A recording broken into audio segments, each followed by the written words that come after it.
What's up, guys? How you doing? My name's TB, and it's been a minute, but it's about time for my fall 2018 anime watch list video. Even though I am technically late with this video, I'm a lot earlier than I was with my previous video. I remember I waited till like the middle of the summer for me to come out with my summer anime watch list. And I'm gonna have it the same format as I had it last time. I have five anime that I've been, wanting to watch that are coming out this fall that are already out, they're already airing, of course. And then I have a couple afterwards that are not quite, they didn't quite make it to the list, but after I finish the others, I'm planning on giving those a shot as well. And the funny thing is, I like to watch the first episode of all these shows, so no matter what, it's always gonna come out late. God, want to at least watch the first episode of everything in order to get my bearings, because I could just read a synopsis, which is easy, but I actually like to get a hands-on experience with the show before I go and talk about it. Anyway, first show on my list is Sword Art Online Alicization.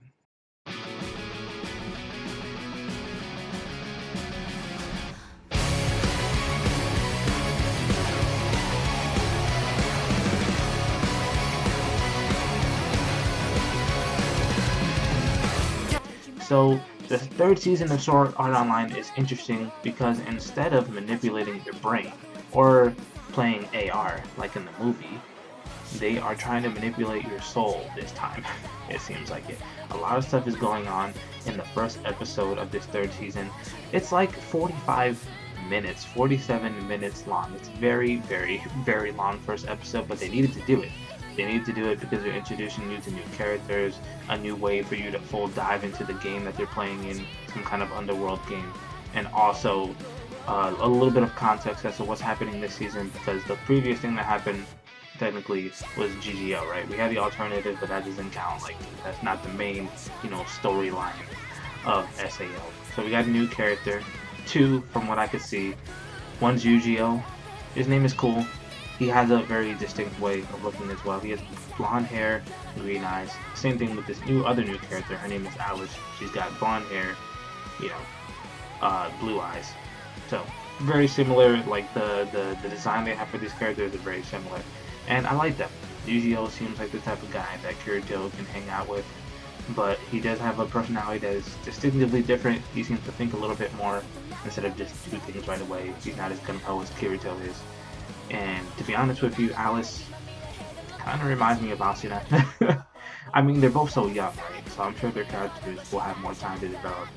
But if you're interested, or if you like SAO at all, the first or the second season, or the spin-off that they did, I think you're going to like this show. I think you should give this show a shot. It's on my list for a reason. I know a lot of people don't like Sword Art Online.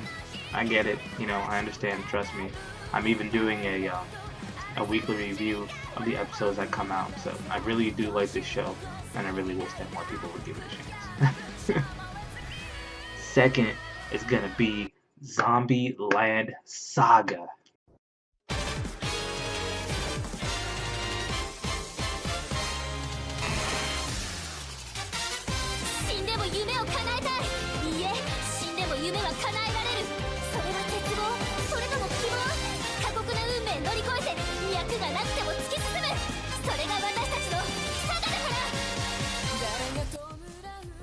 Oh my god, this show is so crazy.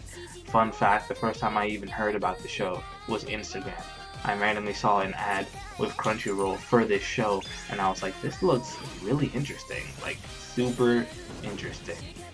This girl, her name is Sakura. Her first day of school, she's ready, she's prepared, she's got everything out. She got on her clothes, she had her breakfast.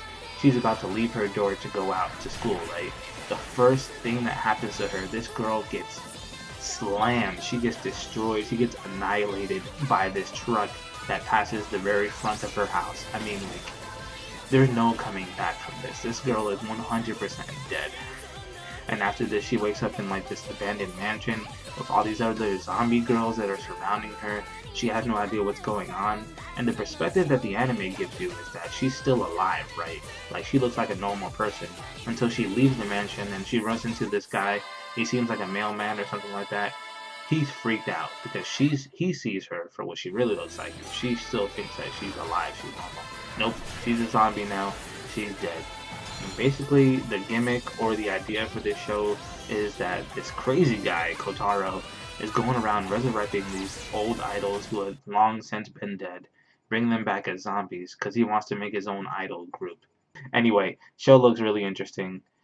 It's on my list for a reason as well. Like there was no way I was gonna miss watching this show. Just the introduction in the first episode alone was enough to hook me, and I think the concept is crazy. The concept is crazy. I like it a lot.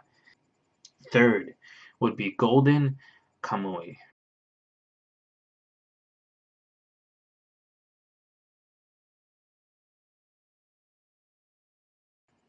Now, I'm going to be 100% honest with you. I wasn't exactly sure if I was going to like this show or not because I barely heard anything about it. The only thing I heard about it was bad CG bear, which I found out what that meant when I watched the first episode as well. This dude is a beast, man. Sugimoto, he's a beast. In the first like 2 minutes of this anime, in the first episode, it's basically the Japanese against the Russians, right? They're having a war. Their armies is fighting the other armies. Sugimoto goes up there. He gets shot just like everyone is getting shot because, you know, it's like old school where your army's here, my army's here. We just rush at each other, and whoever wins at the end of the day, you know, wins with less casualties or whatever. He gets shot in, it either looks like the chest or looks like the arm, and he just keeps going. He just keeps going. He does not care whatsoever, and he kills like at least five or six people. And in the very beginning of this show, and his character seems like the type that like he can take a lot, like he could take a hit. And I'm not exactly really sure what the show is about so far. Something happens when he's in the army in the very beginning that kind of like shows you his motivation and what he's trying to do right now. His best friend lost, it looks like, his arms and his leg. There's no way he's coming back from this war. So he tells him, you got to take care of my wife. You got to take care of my kids. I'm your best friend. And he tells him that if he goes panhandling in the river, you know, he'll be able to make some money so he can go to America to get a better job. And from then on, you know, the episode is just crazy. He meets some guy who tells him some crazy story about someone who went to jail, and like he saved up or he stored up a lot of gold somewhere, so he's trying to find it. And he meets this other girl named Aspira, or Aspra. Her name is really hard to pronounce, to be honest with you. She seems like she's native to the land that they're in, and she helps him fight the bear. And that's basically the first episode. It seems like it's really historically driven. Besides that, I'm not sure exactly. Like it didn't eventually run in the in this season. It's the second season that's starting now, but the first season came out sometime in spring, and I heard about it then, but I just kind of forgot about it. There was a lot of shows that are coming out then, and I was really focused on My Hero Academia. But looks good. A lot of people are saying it's good, so I'm gonna continue to watch it. First episode, I enjoyed it. Number 4 on this list. The show is surrounded right now by so much controversy and so much like hate for one thing that happened in the first episode, and a lot of people are trying to say, well, if you read the manga, you would have known. Basically, I'm gonna give my thoughts about it because I think it's not that bad. Talking about Goblin Slayer.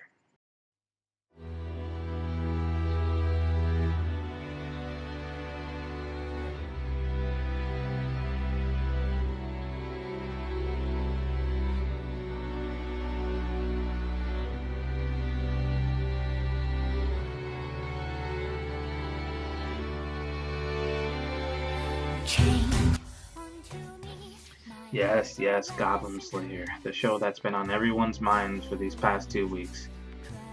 In the beginning of the first episode, there is this girl. She's a priestess. She wants to join this guild. And let me just say something real quick, right off the bat. This show reminds me of Overlord, and it reminds me of How Not to Summon a Demon Lord. Not the premise of the show, but like some of the things are similar because it's got that like Renaissance era feel where you have to go to the guild and there's different classes and you have a gold tier, silver tier, you know, platinum, stuff like that. She goes to the guild because she wants to become an adventurer, right? She's like a basic priestess, and she meets this, you know, ragtag group of people who are trying to go on this quest to earn money because they're adventurers, right?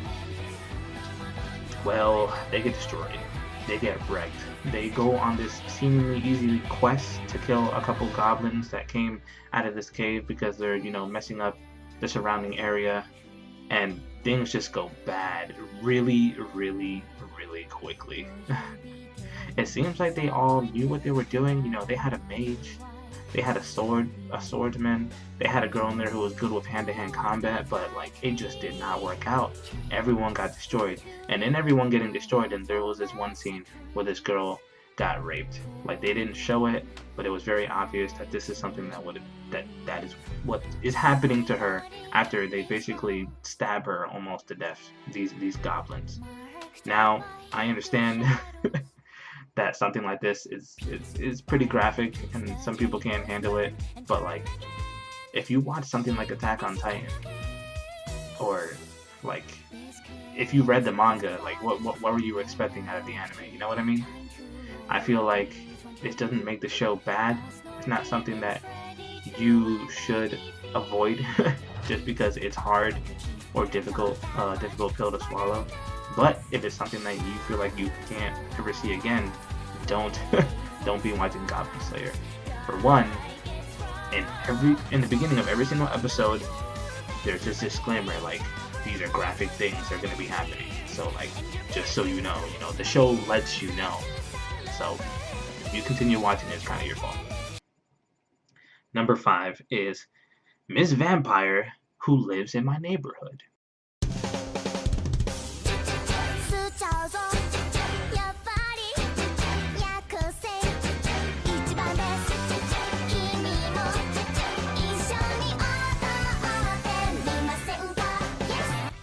Now, I feel like every season there's at least one anime that's on my list that I'm not 100% sure if I'm going to stick with after, the first couple episodes. This would be that one. This would be that one. Not because it looks like it's going to be bad, but it looks like, like I knew it was like a slice of life sort of a show. I knew that going into it, but it just didn't look like it has much substance. You know what I mean? There is this girl. She's a vampire. Her name is Sophia Twilight.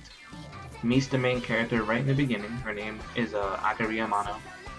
And basically, Akari is the type of girl that likes dolls. She collects dolls. And the idea of someone who can stay young forever is really appealing to her because she's like, oh, it's a living doll. It's a person who can never get older. They'll stay young forever.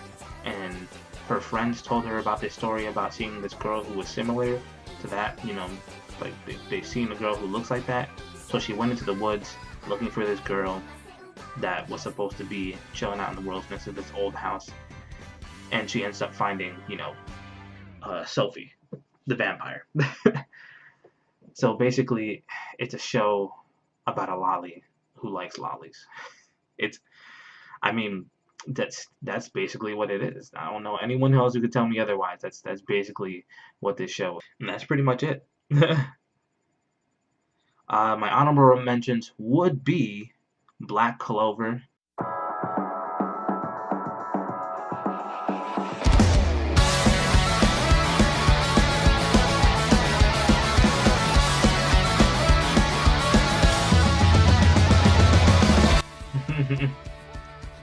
Black Clover seemed like such an interesting show, but when it first came out, a lot of people were telling me that they shouldn't watch it. That I shouldn't watch it because the main character is just so annoying, Asta. I watched only the first episode, just to get myself, acclimated to what the show is like and who are the main characters and stuff like that. Asta and his brother are like polar opposites, dude. Asta is like this very loud, very annoying, energetic dude, and Asta is like I wouldn't quite call him he was like reserved, but more reserved. And the main thing about Asta is that he has no magic ability whatsoever, no magic powers, and his brother has all the magic. It seems like he can do whatever he wants whenever he wants. and I understand why people like the show, because it's a shonen, magic series. Kind of reminds me of the Seven Deadly Sins. I got the feel from it from the first episode and nothing else really. But people are saying now that I should give it a shot, so I'm putting it on my list of something that I will watch. It went from not watching to I'm gonna give it a chance now. And something I'm not sure where I need to watch this. I really want to watch it. I know it's like a two-parter. They're separating it the way that it comes out, but it's FLCL.